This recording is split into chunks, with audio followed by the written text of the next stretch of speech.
Fascist বিরোধী ছাত্র জনতার জুলাই আন্দোলনের শুরু থেকেই সক্রিয় ছিল জাহাঙ্গীরনগর বিশ্ববিদ্যালয়ের শিক্ষার্থীরা।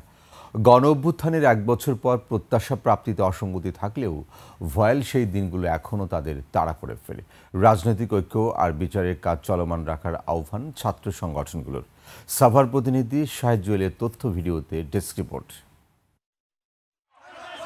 জীবন অবাক না করলে কে করবে? 28% মিল্ক ফ্যাটের অবাক করার সাথে ফ্রেশ মিল্ক পাউডার। জীবন অবাক করুক প্রতিদিন। বৈষম্যহীন রাষ্ট্র গড়তে শুরু থেকেই আন্দোলনে সামনের সারিতে ছিল জাহাঙ্গীরনগর বিশ্ববিদ্যালয়ের শিক্ষার্থীরা। দাবি আদায়ে 15 জুলাই রাতে ভিসির বাসভবনে যায় আন্দোলনকারীরা। হঠাৎ বহিরাগতদের সাথে নিয়ে তাদের উপর হামলা করে নিষিদ্ধ ঘোষিত সংগঠন ছাত্রলীগ।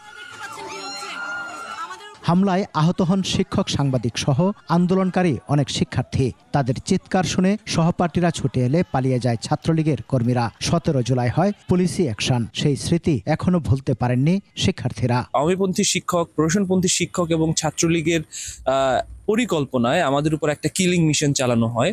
সেই কিলিং মিশনে তারা সফল হয়নি সর্বশেষ, কারণ আপামর সাধারণ শিক্ষার্থী আমাদের ডাকে সেদিন সাড়া দিয়েছিল।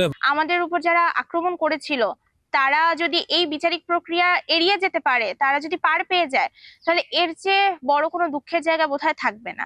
অগাস্টের 31 তারিখের মধ্যে বিশ্ববিদ্যালয়ের ছাত্রলীগ এবং যেসব শিক্ষকরা হামলায় মদত দিয়েছে তাদের পানিশমেন্ট তারা নিশ্চিত করবে। ছাত্র সংগঠনগুলো চায় দোষীদের বিচার, প্রত্যাশা ও প্রাপ্তি চায় থাক রাজনৈতিক ঐক্যের তাগিদ তাদের। মামলার অগ্রগতি না হওয়ায় হতাশ তারা।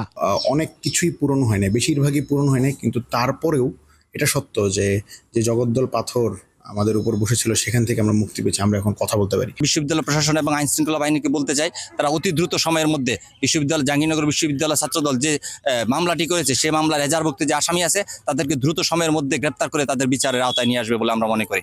আন্দোলনে আহত হন কয়েকজন শিক্ষকও। বিশ্ববিদ্যালয় প্রশাসন ভয়াল সেই রাতকে কাল রাত হিসেবে ঘোষণা করেছেন। একটা ভয়ানক রাত্রি আমাদের জন্য, সেই রাত্রি আমাদের কখনোই ভোলার নয়। আমরা চাই না যে অতীতে যে ঘটনা ঘটেছে ভবিষ্যতে এরকম ঘটনা ঘটুক। আমরা এই বিচার নিশ্চিত করার মাধ্যমে এটা বলতে চাই যে প্রশাসনের পক্ষ থেকে আমরা জুলাইয়ের যে চেতনা সেটা যেন উজ্জীবিত থাকে এবং আমরা যেন ভুল থেকে শিখতে পারি, সেই অঙ্গীকার ব্যক্ত করছি এবং বিচারের মাধ্যমে আমাদের যে দায়িত্বটি আছে সেটা পালন করার চেষ্টা। দেশে আর যেন কোনো ফ্যাসিস্টের জন্ম না হয়, সে প্রত্যাশা সবার।